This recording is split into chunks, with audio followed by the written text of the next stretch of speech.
I'm really excited about getting to present this. This has been a challenging study time for me, just because as I dove into the topic of, is the Bible immoral, and what are the related topics to that, how to best to tackle this, I realized that there was, as usual, there's more and more information that we can start to cover.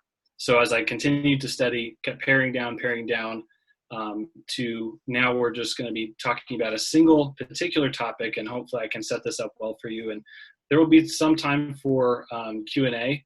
We'll do our best to handle this. It may have to work where you just type out your questions, and then we'll have one of our moderators go ahead and read that to me, and I'll do my best to answer it, and we'll move forward that way. So in line with our topic this semester, is the Bible true? So we've already made a case that the Bible is true.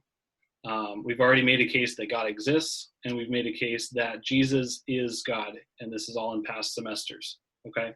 So we're working off of all of those assumptions, and those are all important. If you don't buy into or haven't yet accepted or maybe been fully convinced by those arguments yet, I would encourage you to still consider the information that we're going to cover tonight.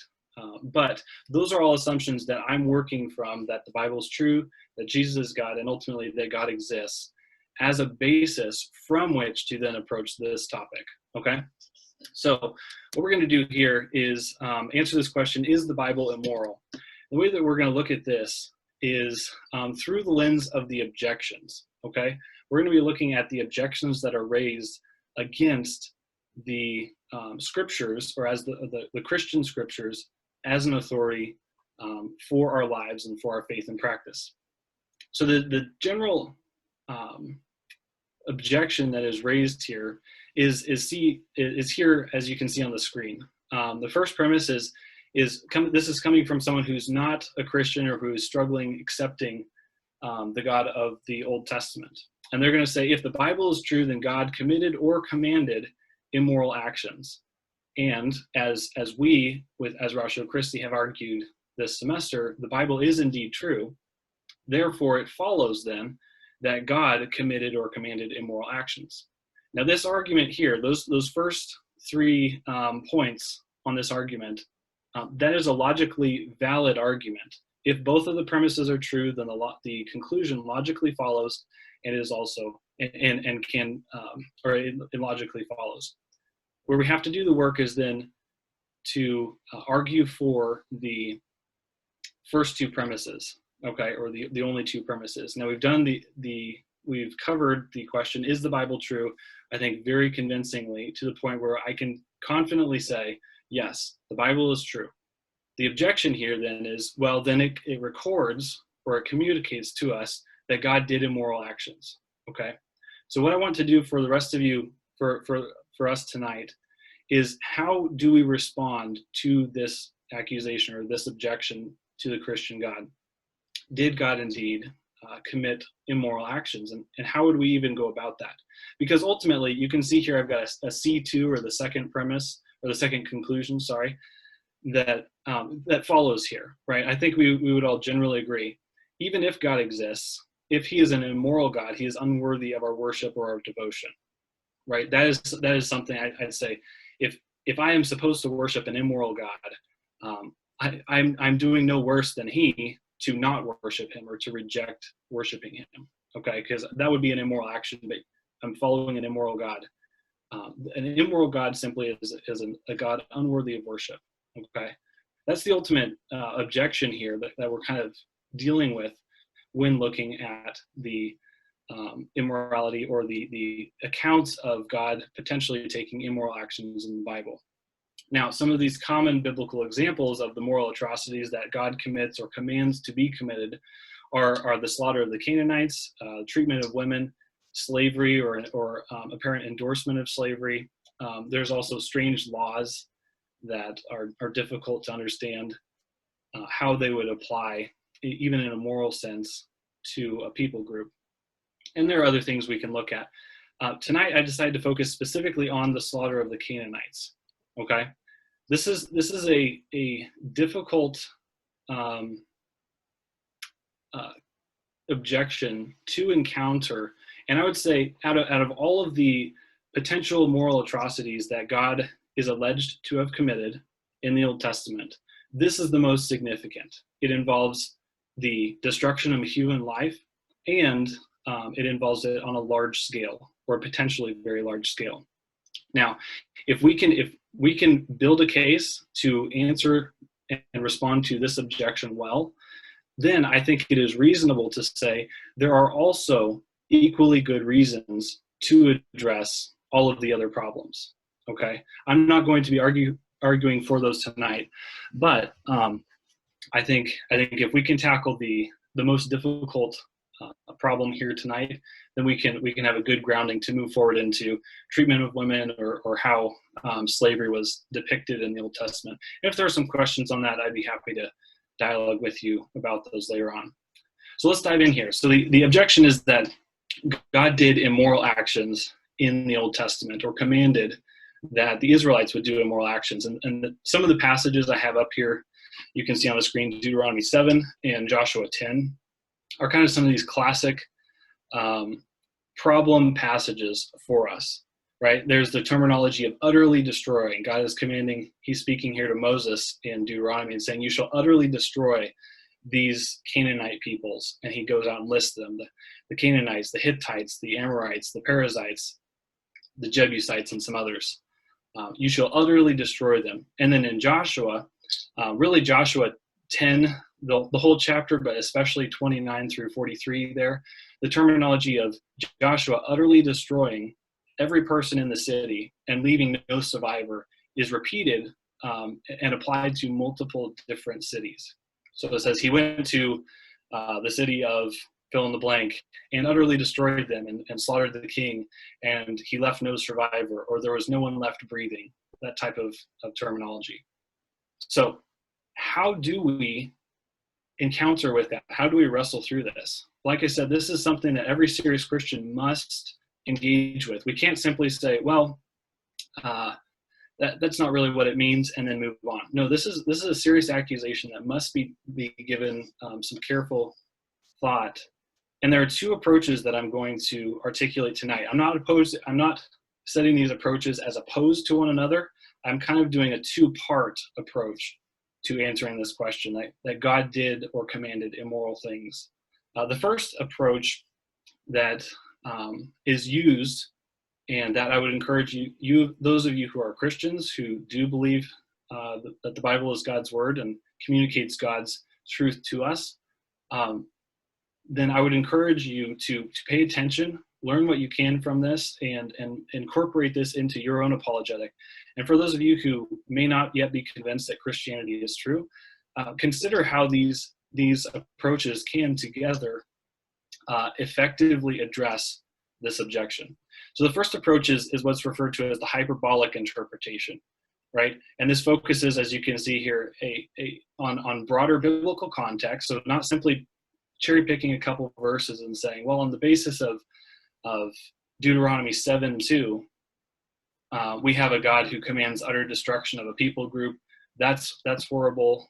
That's morally objectionable. Therefore, God is not moral. Therefore, we should not worship him. No, instead, we should look at the broader biblical context, even the surrounding verses, the surrounding passages, the surrounding books, and the context of the history that this was written in. And then this hyperbolic approach also uses ancient Near East. That's what ANE stands for. Ancient Near East military literature as a comparison. And we're going to dive into that a little bit, or quite a bit here more tonight.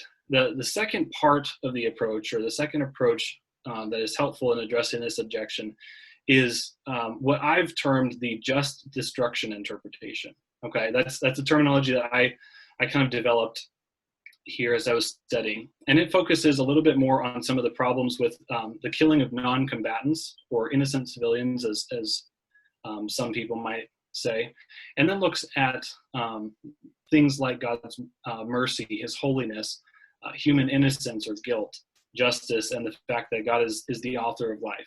Okay, so these are the two parts, or the two different approaches that we're going to be tackling here tonight. So let's start with the first one, the hyperbolic interpretation. Paul Copan, who was one of my professors, wrote a fantastic book.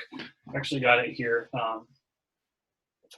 Did God really command genocide? So if you're interested in diving in fully to a scholarly analysis of this topic, this is probably one of the best books you can read on the topic. Did God really command genocide?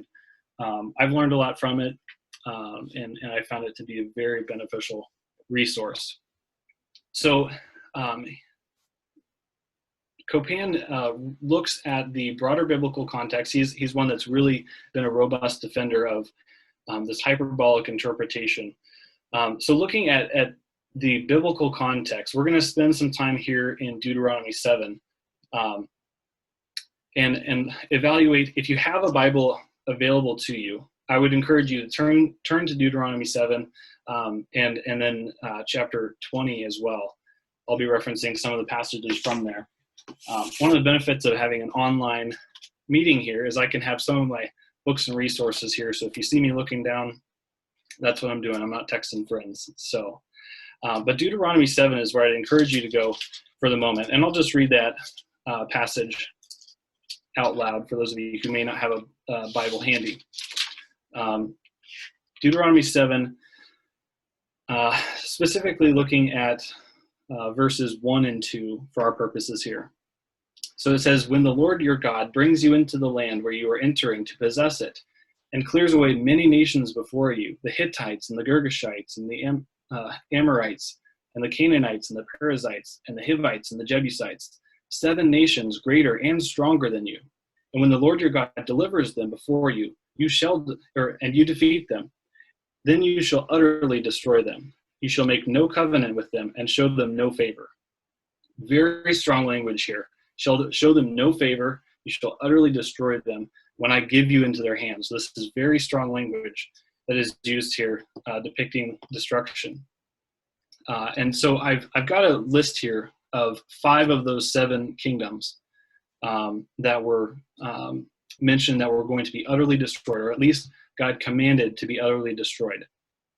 Now, the accusation most basically raised here is that God commanded slaughter of the Canaanites, or committed genocide, or had the Israelites commit genocide against the people group. Okay, so let's evaluate that claim. Let's look at the biblical context and the surrounding passages. I've got some other comparison passages there, but if you want to turn over to Ezra 9:1 real quickly, Ezra 9:1. You're going to see something that I'd forgotten about. It's been a while since I'd studied this. Ezra 9:1, this is when Ezra comes back and the people, the princes approached Ezra saying, the people of Israel and the priests and Levites have not separated themselves from the people of the lands according to their abominations. Those, the people of the Canaanites, Hittites, Perizzites, Jebusites, Ammonites, Moabites, the Egyptians, and the Amorites, for they have taken some of their daughters as wives for themselves and for their sons, so that a holy race has intermingled with the people of the lands. Indeed, the hands of the princes and rulers have been foremost in this unfaithfulness. Okay, so what I want to look here, if it is the case that God commanded an incredible slaughter of the people of Canaan, why then would we see where there was no one left in the land, right? There was no one left alive. Here, hundreds of years later, with Ezra coming back to Jerusalem in the temple, and he sees, and we actually see that most of these, or all of these, same communities, same ethnic groups are still living, and indeed the Israelites are intermarrying with them.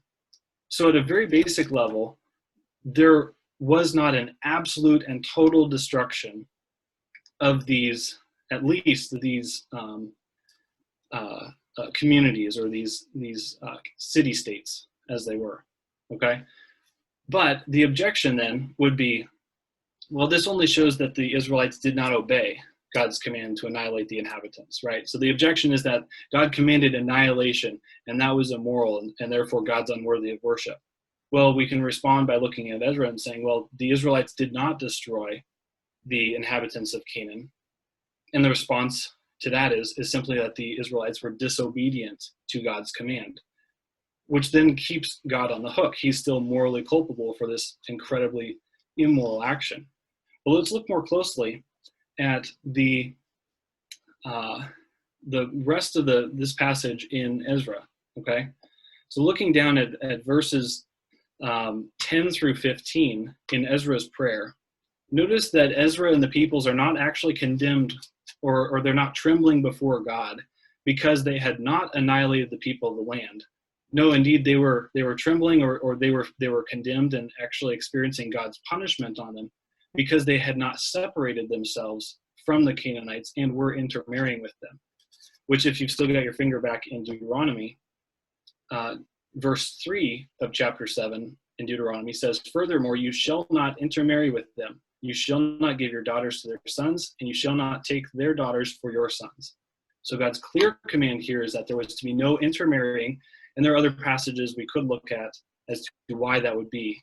It was because God didn't want them absorbing or being absorbed into the incredibly evil practices of these Canaanite peoples.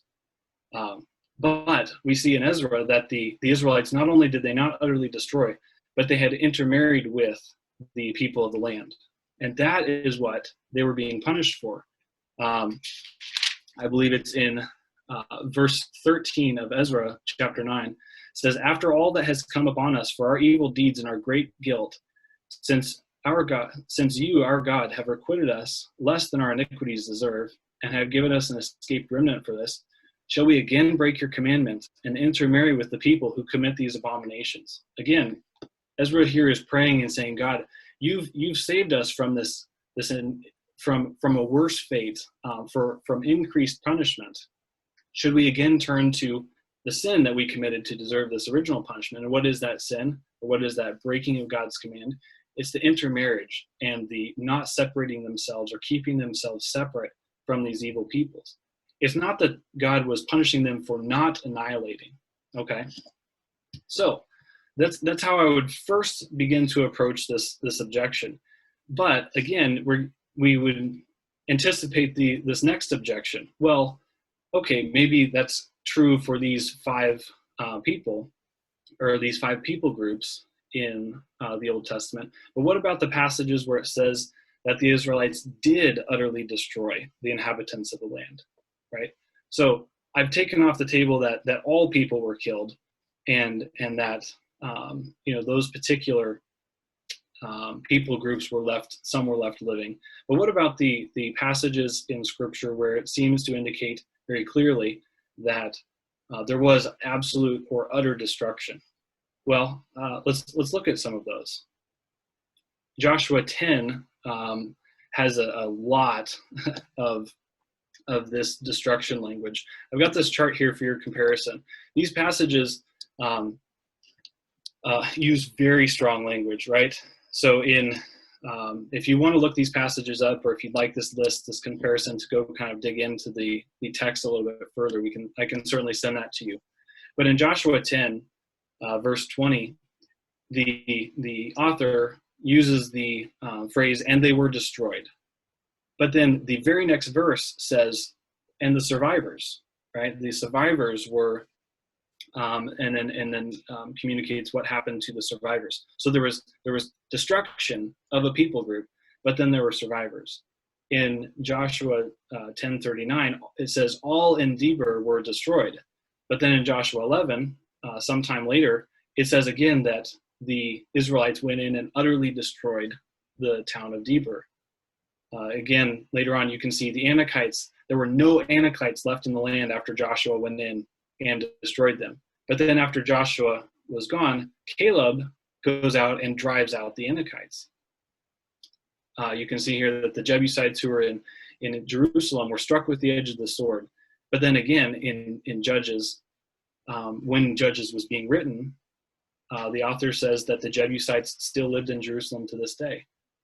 And then finally, you've got Joshua taking the whole land, right? The whole land that God had promised to them. But then in Judges, you see that the Lord actually allowed some nations to remain. And we could look at other passages where it says God did this so that the land would not be overrun by wild beasts, that the land would still be able to flourish. So here we've got very strong language, especially in Joshua, about absolute annihilation. No one was left breathing. Nothing was left alive. They were utterly destroyed. There was no one left. But then following passages clearly indicate that there still were survivors of these same people groups. How do we handle that? Well, these types of passages, utterly destroy and leaving nothing alive, those phrases seem to indicate that this is military hyperbole, consistent with other ancient Near East military history. Okay, so there's a particular genre of military history in ancient times where even if there was an actual military victory was only by a slim margin, then the victors would use the terminology of we absolutely obliterated them. There was no one left. We annihilated them off the face of the earth. And Paul Copan demonstrates this well in his book, Did God Really Command Genocide? Giving a lot of comparisons to other contemporary ancient Near East literature. So how should we understand this this objection that God did immoral things, that there was this incredible slaughter of the Canaanite peoples? Well, one of the responses is that the utterly destroying was not potentially to the degree of leaving no one alive literally. Okay. I hope this makes sense, and we're gonna have a moment for questions here soon. It is a challenge talking here to a computer screen and not being able to see if this is making sense or if I'm talking too fast.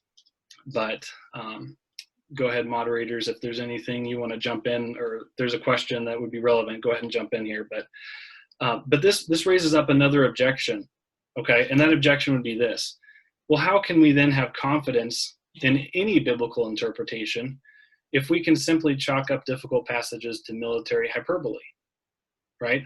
And this is a fair question. If I can simply say, well, utterly destroy and leaving no one alive doesn't actually mean any of those things, and can dismiss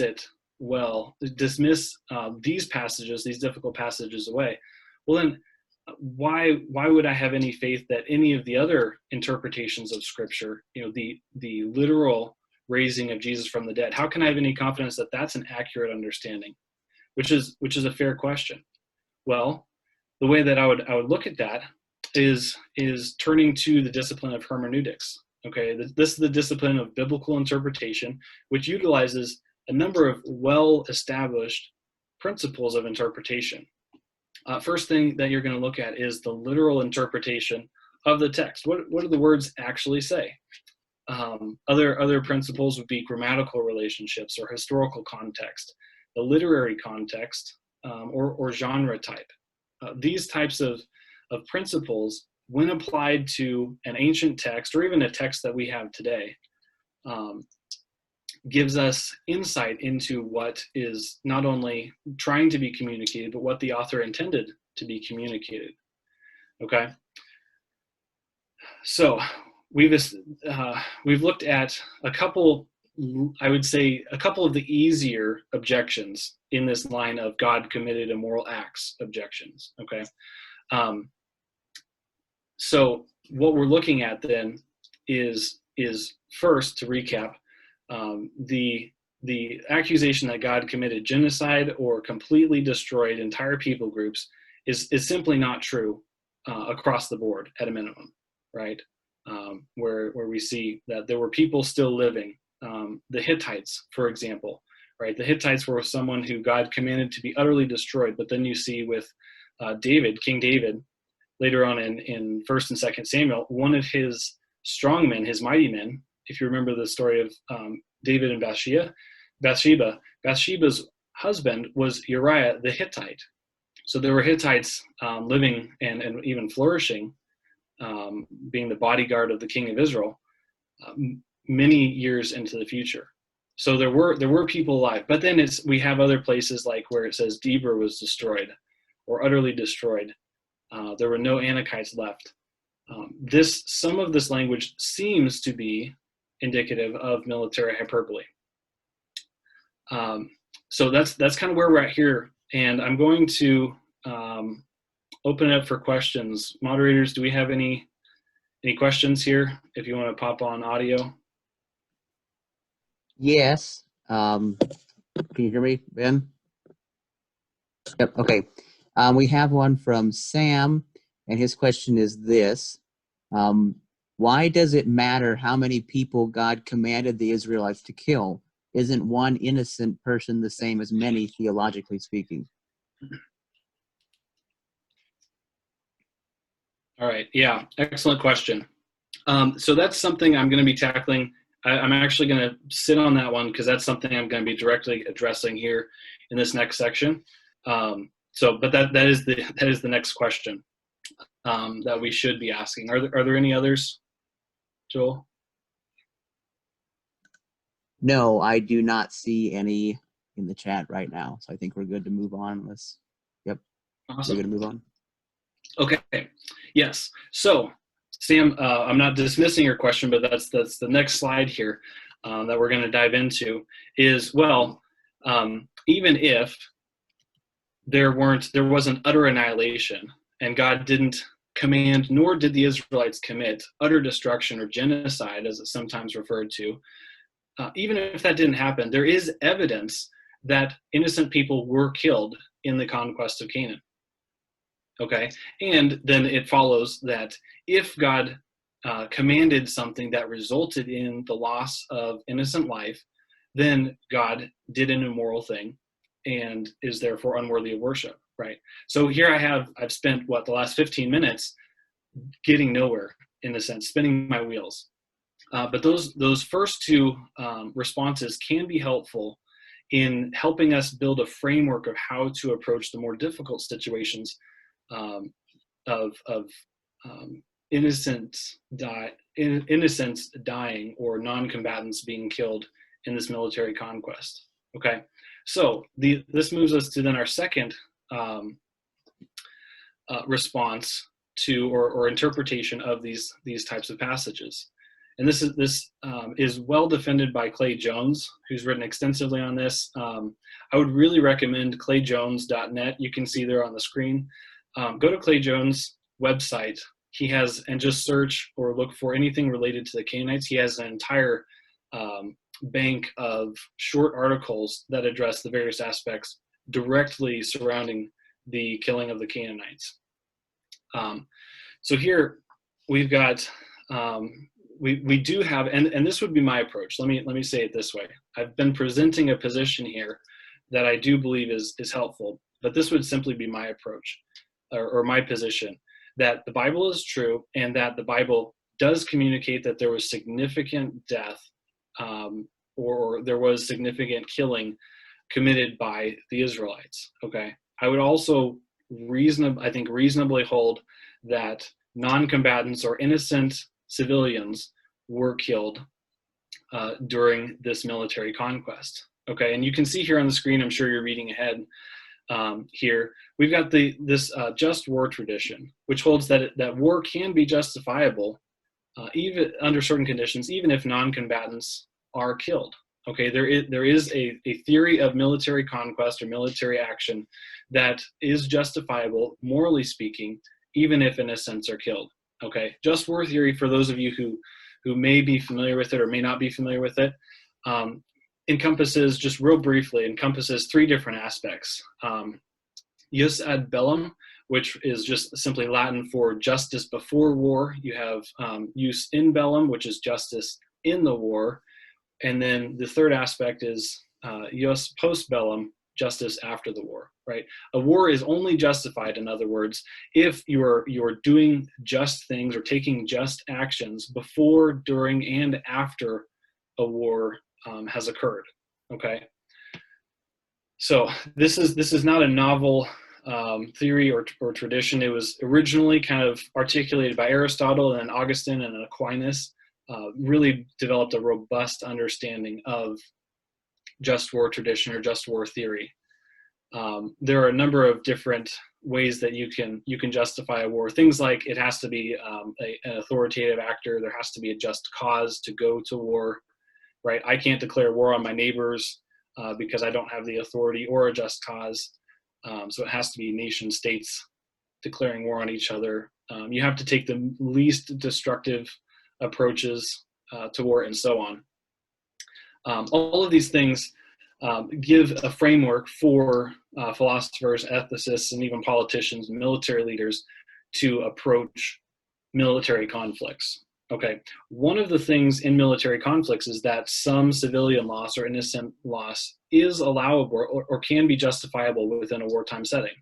A good example of this would be, say that during the World War II, there were often bomb factories that were next door to, say, a bakery, for example, right? The Allies would be justified in bombing the factory, knowing, even if they knew that the bakery would likely be destroyed during that bombing run, and there was a potential loss of life. Because of the greater good or the potential to save more lives by destroying a bomb factory, even at the expense of some incidental or undesirable civilian losses, was still morally justifiable. So that would be one example. For someone who's a pacifist, they would say no, that's not even an appropriate calculus to go through when looking at military conflicts. That's kind of a discussion in a different direction. So now looking back to the Canaanites, right? I believe that it would be unreasonable to assume that no innocent civilians were killed, even accidentally, during this military conquest of Canaan. Okay, in light of that, how do we understand the actions of the Israelites and ultimately the command of God?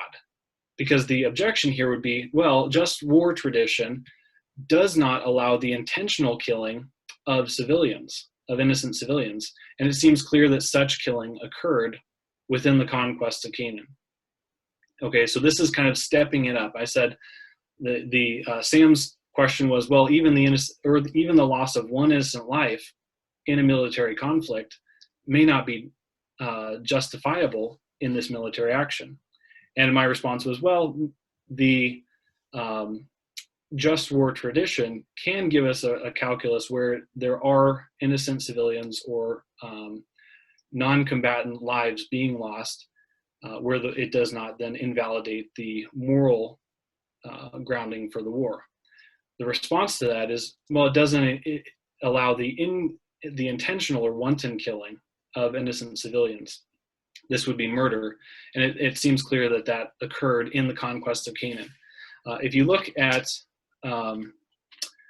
Deuteronomy 20, if you've got your Bible, then turn to Deuteronomy 20, because I don't want to simply say, well, we've addressed these easier objections and wash our hands of this, because this is, like I said, this is not an easy issue to address. It's certainly not one that should be taken or treated with any lightheartedness. So let's look at something that's more difficult. Okay, starting in Deuteronomy 20, verse 10. God's giving some commands or a framework for how the Israelites should handle the outlying nation states or the outlying cities, people who live far away from the Israelite lands, the land of Canaan that God promised to them. And he says in verse 10, when you approach a city to fight against it, you shall offer it terms of peace. Sounds pretty good, right? And if this city agrees to make peace with you and opens to you, then all the people who are found in it shall come and be your forced laborers and shall serve you. But if it does not make peace with you, then you shall besiege it, right? Well, then you go on, and so that sounds pretty good. Basically just in a military conquest, right? You say, will you surrender? And the enemy says, yes, we will. Well, then you make them your subjects. But in this case, that they say, no, we're not going to surrender, then you besiege it and you continue on with your military actions. But looking down then in verse 15, here's what God commands. Thus you shall do to all the cities that are very far away from you. In other words, All the cities that are far away from you, you should offer peace. But only, thus you shall do to the cities that are very far from you, which are not of the cities of these nations nearby. Only in the cities of these peoples that the Lord your God is giving to you as an inheritance, you shall not leave alive anything that breathes. Okay, so in these, and then it gives the list here again in verse 17: Hittite, Amorite, Canaanite, Perizzite, Hivite, Jebusite. In the cities of those peoples, you shall not leave alive anything that breathes. Okay, so does this then qualify of wanton killing of innocent civilians? This seems to be an indication, like I've got up here on the screen. This seems to be a clear instance of wanton killing, right? So how do we address that? Well, there are a couple different definitions that we need to spend a little bit of time on before moving forward. The first one is the definition of murder, which you can see I've got two definitions here. The first one is just a basic legal definition, right? It's the unlawful killing of another human being. This comes from Cornell Law University. And they actually said that if you want a more precise definition, because that is such a broad definition of murder, more precise definitions really can only be found in a legal tradition within a particular jurisdiction, right? What rises to the level of murder can vary from jurisdiction to jurisdiction. But most basically, murder, legally speaking, is the unlawful killing of another human being. Ethically, and this is where I spend more of my time, is the definition of murder that I've really come to use extensively is the second one, which murder is the unjustified intentional killing of an innocent human being or human beings, right? This is the intentional killing, or we could substitute in here the wanton killing of innocent human beings, just for fun, right? Sometimes I've used that phrase when talking about the atrocity of abortion, right? Would it ever be okay to torture a toddler just for fun? Well, no. Well, then why would it be okay to kill an unborn simply because they're different in size, level of degree of dependency, and in the environment that they're in, right? Well, this is kind of that just for fun, the wanton killing or the unnecessary killing. And that's what's being alleged here about these people groups, where it says in verse 17 of Deuteronomy 20, you shall utterly destroy them. You shall not leave alive anything that breathes. Okay. So that would seem to qualify as murder, right? Well, the second definition we have to look here before we move on is the definition of innocent, right? And what I was actually surprised to find that this is not a legal term. It's more of a religious or philosophical expression. And it actually has this idea of moral non-responsibility. There is no responsibility for wrongdoing. Or you can see here just a basic dictionary definition. It's this idea of being free from evil, sin, or guilt, right? That's what innocent means. So then applying that back to the allegation that God commanded and or the Israelites ended up taking actions that resulted in the murder of innocent people, how do we look at these passages? Does this now kind of paint us into a corner where we have to agree that yes, God commanded things that resulted in innocent lives being killed unnecessarily? Well, here, let's look at the innocence aspect of this first, okay? Here you can see on the screen I've got two different depictions of the god Molech. Now, most of the Canaanite peoples were worshipers of many gods, one of whom was the god of Molech. You can see I've got a couple passages, we're not going to turn to them there, Leviticus and Deuteronomy, where it indicates that Molech was a god whose primary form of worship was child sacrifice, okay? And I've got a couple quotes here that I'm just going to read off slowly. I want you to take some time to think about them. Allow them to horrify you, okay? This is a Jewish scholar writing back about 1,000 years ago. He said this. He said, "This is Molech, which was of copper. They would heat it up from underneath with his hands spread out and heated. And they would place the child on his hands and he would be burnt. The child would be burnt and mown, and the priests would beat the drums so that the father should not hear his son's voice and take pity. Another Jewish commentator depicted the worship of Molech this way. It was a hollow statue which contained 7 apartments. In one, there was offered to the god flour. Turtle doves were sacrificed in the second, sheep in the third, rams in the fourth, cakes in the fifth, and bulls in the sixth. As to the 7th cell, it was opened when they were going to sacrifice children. And then Plutarch, who was a Greek philosopher and historian living just after Jesus was here on earth, about AD 46 to AD 119 is roughly when he lived. He depicted or recorded the worship of the Carthaginians, who were followers or lived in the same area that the Canaanites did, settled in the same cities, and were also worshipers of the god Molech. So Plutarch writes about the worship of Molech here. And he's talking about the Carthaginians. And he says, with full knowledge and understanding, they, the Carthaginians themselves, offered up their own children. And those who had no children would buy little ones from poor people and cut their throats as if they were so many lambs or young birds. Meanwhile, the mother stood by without tear or moan. But should the mother utter a single moan or let a single tear fall, she had to forfeit the money that she had been paid for her child, and her child was sacrificed nevertheless. And the whole area before the statue was filled with a loud noise of flutes and drums, which took the cries of wailing so that they did not reach the ears of the people. Okay? I can't see your faces right now, but I hope that you are horrified by those accounts of child sacrifice. These are the type of actions that were taken on a routine basis by the people of Canaan, sacrificing their own children to this god Molech, literally frying their infants or their children to death on hot metal plates. Okay, along with the worship of Molech, the people of Canaan practiced incest, bestiality, ritualistic sex, and even rape. Horrible actions that any civilized person should look at and be abhorrent and say this is unequivocally wrong in every situation for all time. These are the people groups that are being displaced by the military conquest of the Israelites, right? One of the passages in I believe it's Leviticus, I didn't actually write down the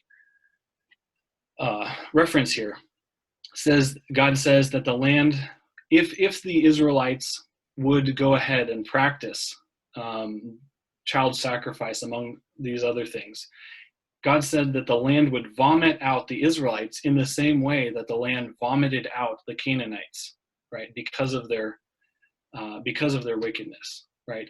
So when we're thinking about the conquest of Canaan and the actions of the Israelites, was it the case that these were an innocent people group who were simply minding their own business and tending their fields and worshiping their gods as they wanted, and then the Israelites, came in all savagely and slaughtered them? No, this was an incredibly vile group of cities for which God said, this is now time for my judgment to be poured out on them. And the instrument or the tool of his choosing for meting out punishment and judgment on the Canaanites was the military conquest by the Israelites. Okay. The next thing that we look at is this idea of mercy. Right? Now, why mercy? We've just talked about how horrible these people were. Well, one of the objections that could be raised is, well, the 5-year-old had not committed child sacrifice. Why did he have to die? Well, let's look at some passages here. I've got Genesis 15. In Genesis 15, God actually foretells the future to Abraham and says in that passage that the Israelites or that Abraham's descendants would be subject to slavery in Egypt for 400 years. And the reason for that being, for the Israelites being in the under the thumb of the Egyptians and not in their promised land where Abraham was at the time that he received this promise, was because, as it says here on the screen, the iniquity of the Amorite is not yet complete. God allowed 400 years to pass, indeed, actually more than 400 years because of the 40 years of wandering in the wilderness. God allowed these Canaanite peoples, the Amorites and others, he allowed them to have 400 years in order that they would repent and turn away from the debauchery that they practiced and worshiping their gods in the ways that they did. An incredible showing of God's mercy here. If you look at Genesis 18, this is when God again is talking with Abraham, and God communicates that he is going to destroy the cities of Sodom and Gomorrah for their wickedness. And Abraham actually, I was watching a short video from William Lane Craig, and he says, Abraham acts like a good old Mideastern merchant who's haggling with God. And he says, but if there are 50 righteous people, would you destroy the whole city? And God actually relents and says, no, I will not destroy it. And then Abraham thinks about it a couple more times, and he ends up negotiating with God, in a sense, all the way down to, God, would you destroy these cities if there are 10 people, 10 righteous people found in the cities? And God says, I will not destroy these cities on the account of 10 righteous people. Now, the people in Sodom and Gomorrah were similar cultures to the future Canaanite cultures that were destroyed by God. God was willing to withhold his wrath, withhold his righteous judgment on them, even on the account of 10 righteous, an incredible willingness to show mercy. But then you go further on to Exodus, and this is when God is promising the land of Canaan to the Israelites, saying that he will drive out and allow the Canaanites to be defeated. But he says here that I will send my terror before you and will make your enemies turn their backs to you. In other words, I'm going to make the enemies flee. Again, in that passage in Deuteronomy, where God commands that the Israelites should offer terms of peace, right? If you look at the story of Rahab, where she indicates to the spies that a great fear had gripped the inhabitants of Jericho and indeed the entire Canaanite population. But notice in verses 7 and 15, there's no indication here. And this is actually when, so this is moving on from the story of Jericho. And this is when the Gibeonites deceived Joshua and the other leaders of Israel in Joshua chapter 9. And they come with moldy bread and tattered clothing, and they say, we've traveled a long distance. We want to accept essentially those terms of peace that God's commanded you to offer, even though I'm sure they didn't know that God had commanded them to offer peace.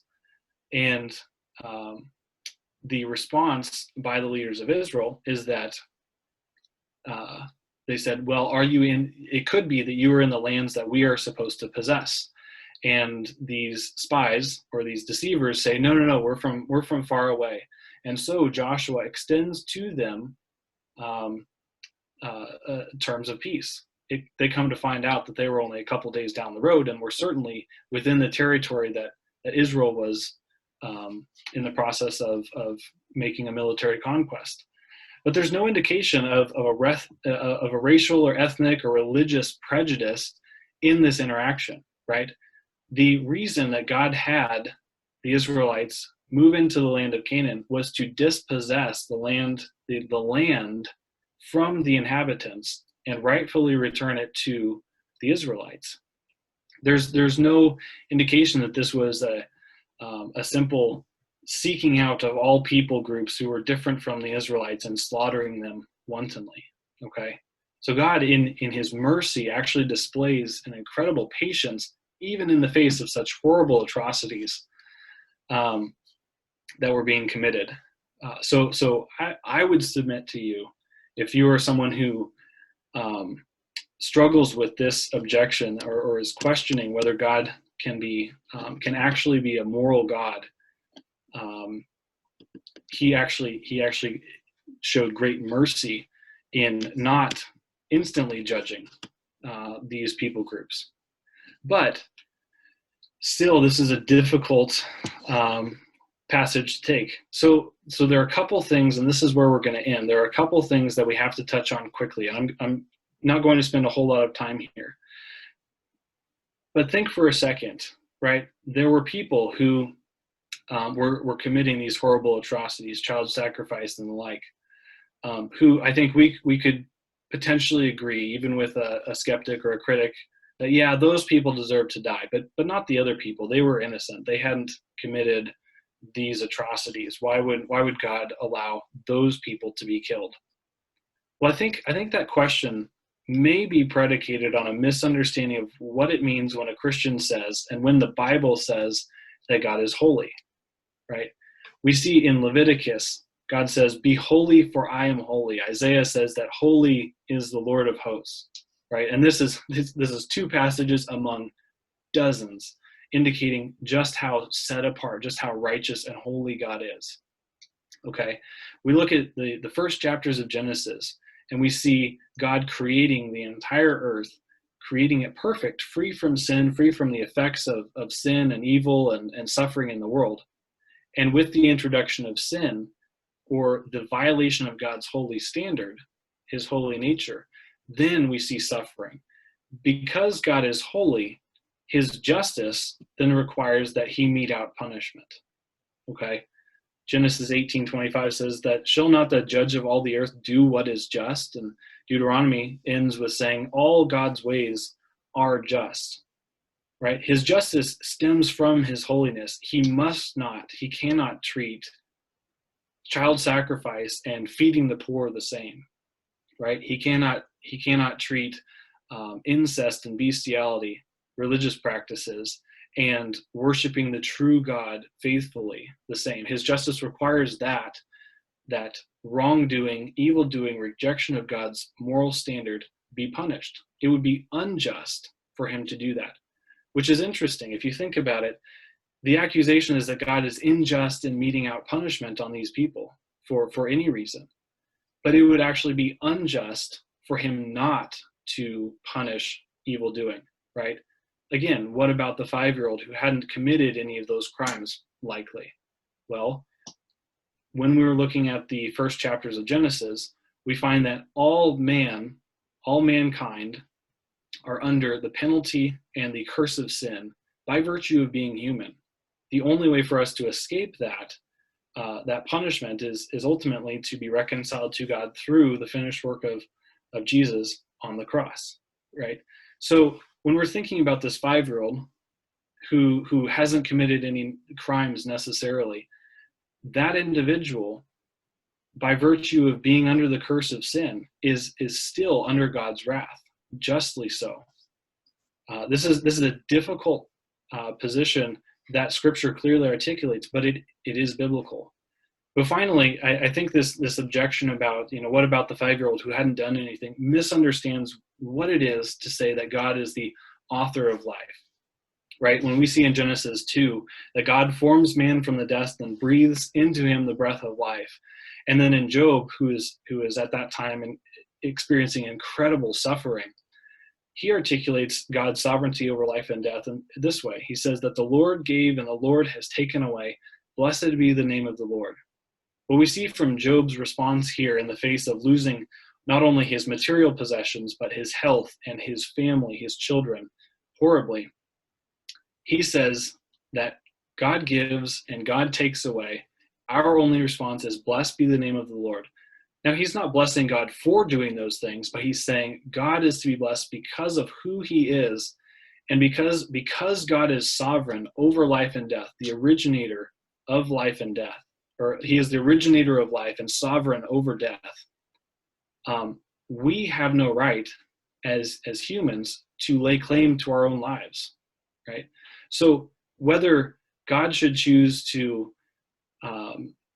enact his judgment for, or the penalty for sin and the rejection of God's law ultimately, which is death, should God choose to do that through a miscarriage in the womb, or an 80-year-old dying in her sleep, or the slaughter that happened in the Old Testament, God is just in enacting that ultimate punishment for rejection of God's law in any way he chooses.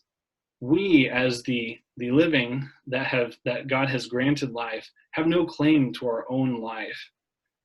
And so even if there were, quote unquote, innocent people who had not taken some of these horribly immoral actions, even if that is the case and they lost their lives in the conquest of Canaan, that doesn't call into question God's moral character, because he is sovereign and in control of both life and death, and is just in taking them.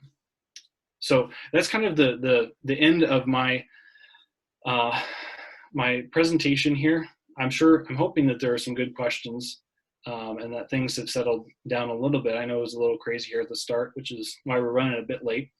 But I'd be happy to open up for questions. But something I want to leave you with, and this is maybe stepping back from, well, here, let me do this. The approach that we have taken, right? The accusation or the objection raised against Christianity is that God was immoral in what he commanded. He commanded utter destruction of a people group. Well, we've looked at the text of Scripture and said that's not necessarily the case. But even if it is the case, these people were incredibly wicked and deserving of punishment. The response then is, well, what about the people who hadn't taken those actions? And our final position is, well, even in that case where they may not have taken some of these vile actions that the Canaanites were prone to do, even not in that case, or even in that case, God is just in as sovereign over life and death, and he can and he does give and take life however he chooses. We as humans do not have a claim to our own life at all, which really magnifies the beauty of Christ's sacrifice, saving our lives from that ultimate punishment of separation from God. So the last thing I'm going to end with, I know I said this a couple times, but the last thing I'm going to end with is, for those who believe that the Bible is true, believe that God exists, this is a challenging objection to encounter, but there are sound, well-reasoned responses to help us develop a framework to know how to conceptualize something as difficult as a destruction of many, many people. Thousands, hundreds, tens of thousands of people who were killed. It's an incredibly difficult position, but there are answers there, well-reasoned answers, well-evidenced answers that help us conceptualize how that can be, how that type of thing can happen without calling into question God's moral character.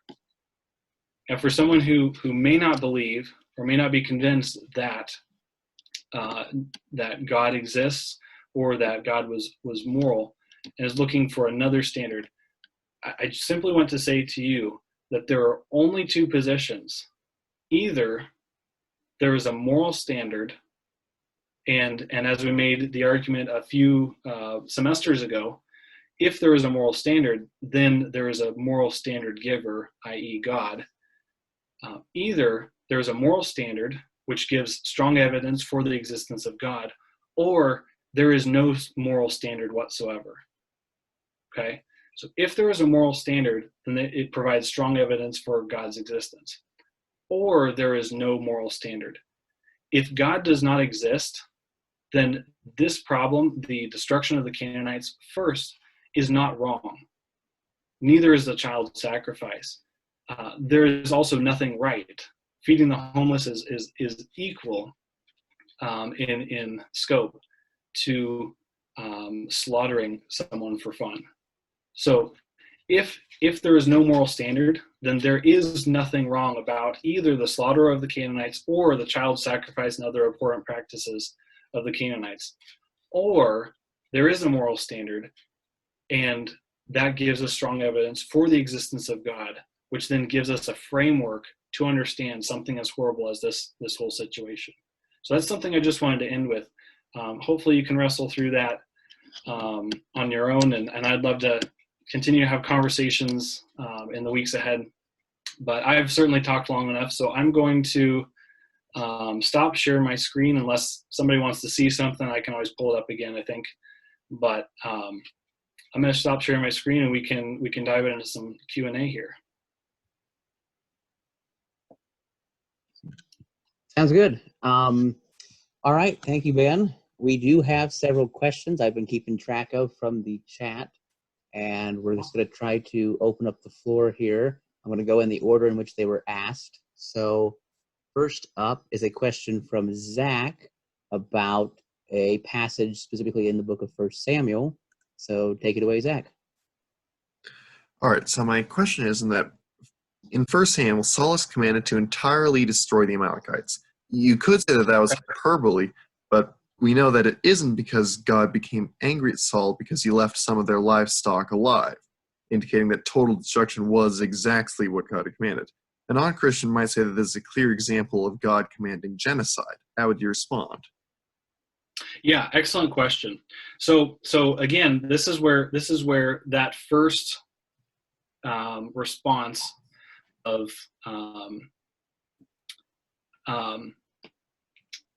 well, it could be military hyperbole.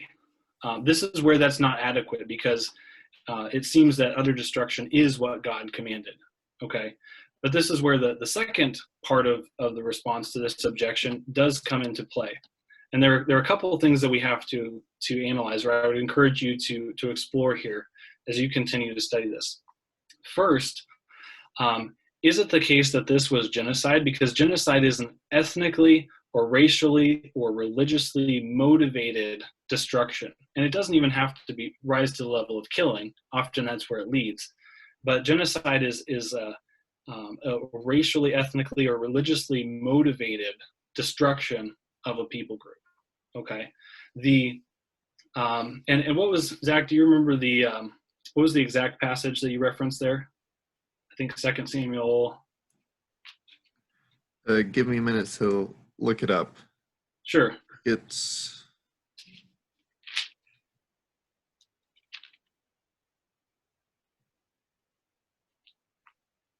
I know I'm kind of putting you on the spot there.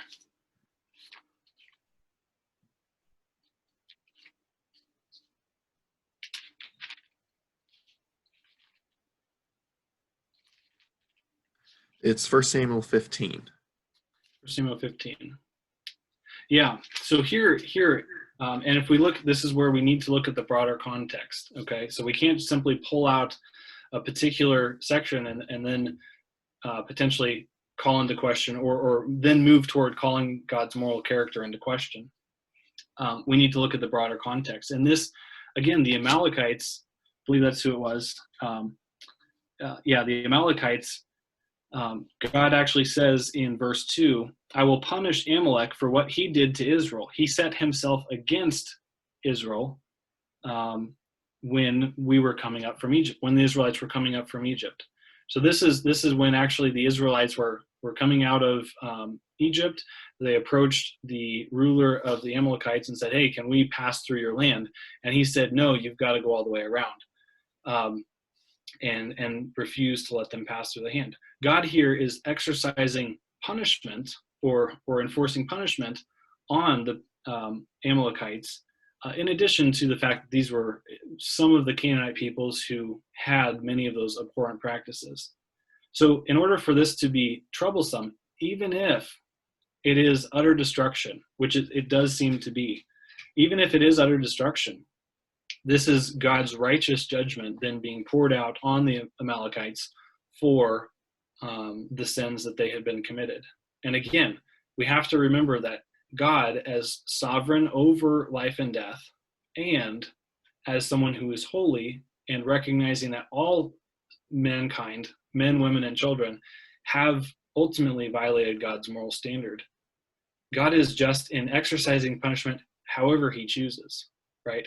Now, we may not like it, but again, we cannot call into question God's character for exercising his righteous punishment on people. So hopefully that helps you answer, or gives you a framework to then move forward. Because you're right, that is a difficult passage, and it is one where God seems to have clearly indicated he wanted complete destruction. So.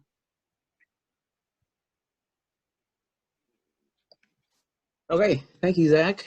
Moving right along, the next question we had came from Sam, and this is a little while earlier in the night. So, but he said there are a bunch of mentions in what you're talking about as to what is just or correct, but what basis are we using for these claims? Yeah, good question. So this is where I'm going to have to call your attention back to. I would call your attention back to our semester where we looked at the existence of God, right? And we argued that moral values and duties do exist, which then gives us strong evidence that God exists. And then we said, if God exists, what would he be like, or what is he like? And one of those things that the Christian understanding of who God is that God is himself he is not simply the moral standard giver, but he is the standard in himself.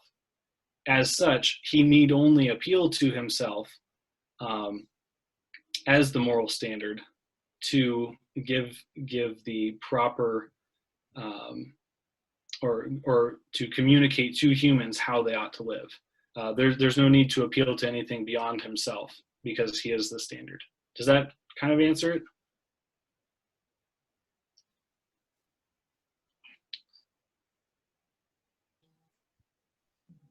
Yeah, he says yes. Okay. So, moving on, another question from Sam, and this was related to when you were reading the passage about not leaving anything that breathes. He says, expanding the question a bit, what about the ethics of killing the cows, and not just about like that specifically, but in more of the sense of, why would God command everything that breathes? Why not just the people? Obviously the cows were not committing idolatry or sin, and the cows were also not at risk of leading the people of Israel into idolatry as long as the Canaanites were gone. So other than like potential greed of the Israelites, is there a reason that everything that breathes had to be eliminated? Yeah, this is a good question. Parents, if there is a younger child listening, then you'll want to do some work to help them. I'll try to approach this cautiously. So, good question. Why would God exercise judgment or require the Israelites to not only kill the people, the guilty inhabitants of the land, but then also kill all of everything that breathes? So we've got the horses that were actually hamstrung. We've got killing the cows or other living things. Well, first, I would say that God didn't always command that. He actually says in one of the passages I was looking at actually earlier today, he says, be careful that you do not, in instructing the Israelites, he says, be careful that you do not destroy the fruit trees, the fruit-bearing trees in the land as you are making siege works, because you will essentially need those later on when you have the land.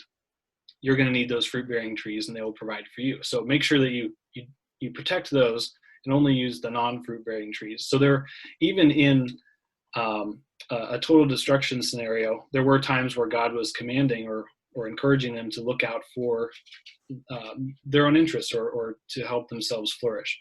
But there certainly were times where God did command, and the Israelites carried out the killing of, say, livestock. Why would this be beneficial? Or why would this be necessary? And this is where I would point you to Clay Jones. He's put together some good resources specifically on this topic. Why was it necessary to kill the animals? Given that the Canaanites were a group of cultures that practiced bestiality among other abhorrent sexual practices. There is evidence that animals were conditioned to be sexually awakened around humans. Trying to say this carefully, but there were animals that were likely conditioned to seek out sexual activity with humans. Clay Jones offers that reality as a possible explanation for why God commanded that even the animals be killed within the Canaanite peoples. Okay, this is something that's very difficult for our Western mindsets to conceptualize. It's very foreign to how we even think about things. But that is given the evidence, there's a good likelihood that this was a reality within the Canaanite people groups. Even if that weren't the case, and I think there is evidence that was the case. But even if that's not the case, again, remember that God is sovereign over life as its creator, and just when He ends life. So, should God choose to use the slaughter not only of the Canaanite peoples but also the livestock of a particular people group, it could be that God was using that type of destruction to instill fear or the terror of Him in the other people groups, so that they would desire to have peace. So there could be a number of explanations that we could appeal to explain the very difficult situation of the Israelites killing even livestock. All right. Thank you for addressing that. Let's see. The next question came from Will, and so I will now hand it over to Will for him to address that. Will. Whoops. Will. Okay. We were trying to do it at the same time, so my bad. Oh, okay. Yeah, so I think the best way for me to paraphrase kind of what I was getting at is, and maybe you did kind of say this, and I just didn't catch exactly your intention, but were you saying that God was justified in telling His people to kill the Canaanites because of what they were doing, or were the people justified in killing them because God told them to do it? You see what I mean? So, like, for example, if the Canaanites existed today and were doing what they did today, and we didn't have a direct message from God saying you should kill these people, would we still be justified in doing so because of their actions?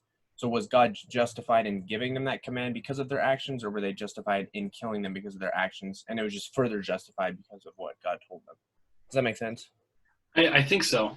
Yeah, good question. So the way I would approach that question is one, that God's command, and remember, so this is where we need to be careful about interpreting Scripture well, and making a difference between descriptive and prescriptive commands or stories in Scripture, right? So what do I mean by that? Well, descriptive is simply describing what happened, right? So there's a horrible story of where there is a Israelite who was going out to battle, asked God to give him. He said, "God, if you'll give me victory in this battle, then I will sacrifice the first thing that comes out of my door."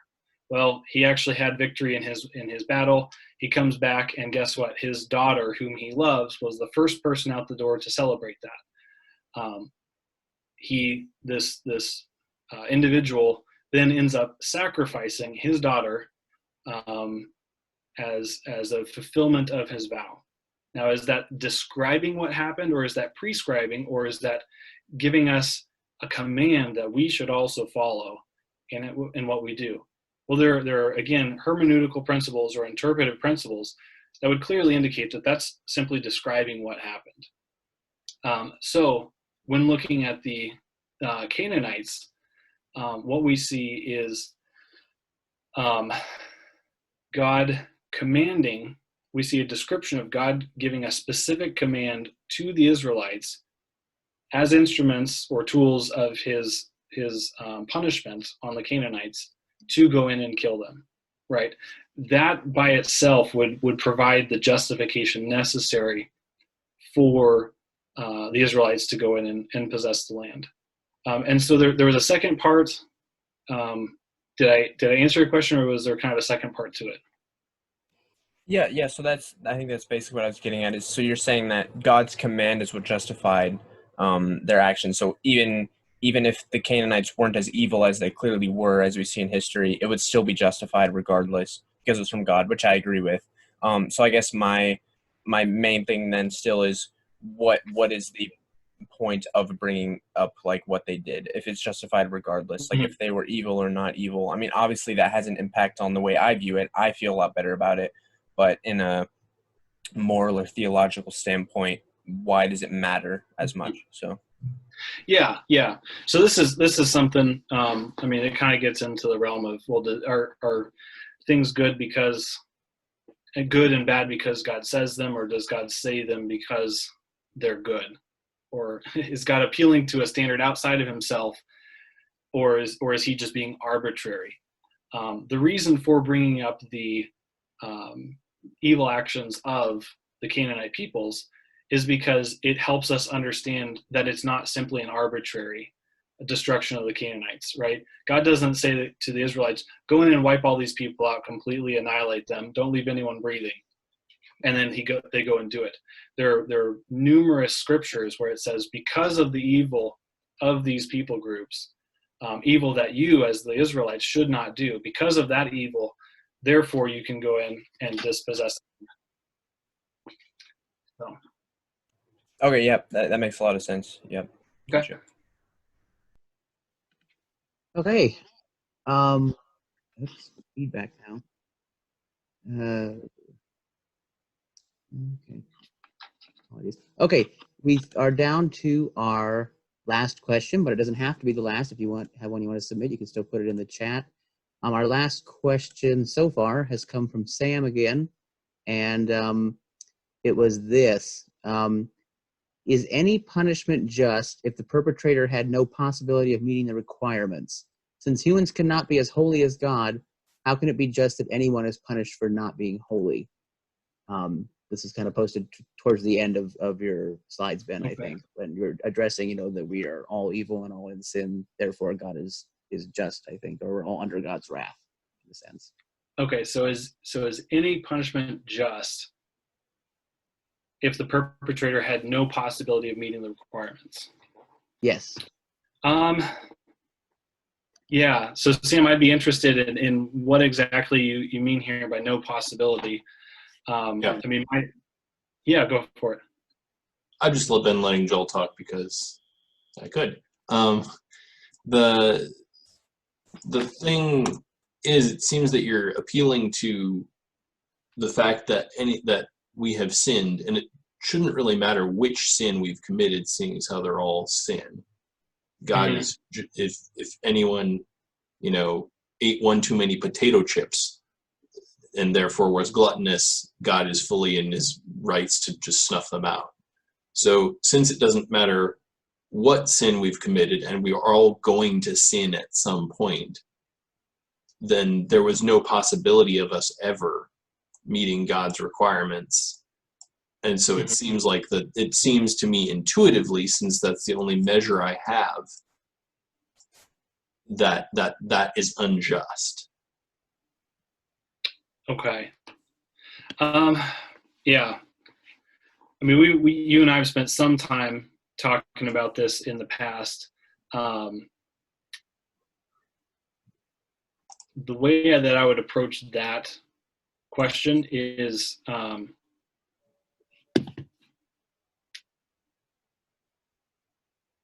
we have to look back at the Garden of Eden, I think, as a starting place. God commanded, or God didn't command, he created mankind originally to be sinless. And so fully able to follow God's holy standard, his moral standard, to fully and completely, in a weird sense, humans didn't even need Jesus or the Holy Spirit to save them, right? We were fully capable of satisfying God's righteous standard as we were created. It was our actions, and when I say our, the actions of humankind, or of Adam, and then therefore effective to all of humankind. It was the actions of Adam that then created the situation where we are no longer desirous of fulfilling God's commands. Sin is a twisting or a disorientation of right desires. That's what rejection of God did. It was reoriented when Adam and Eve violated God's standard not to eat from the tree of good and evil. There was an instantaneous reorientation of their desires that then we could say makes us incapable of following God's moral standard. But I would say it even stronger than that, makes us undesirous of following God's moral standard. It's simply by the grace of God that any of us can desire to follow God again. And then by the working of the Holy Spirit are we able to do that. But wouldn't that, I mean, doesn't that seem to not mesh? It's not called the tree of the capability of doing evil. It's the tree of the knowledge of good and evil. Right, but the violation of God's command not to eat of it was sufficient, I think, to change that heart desire. Okay. So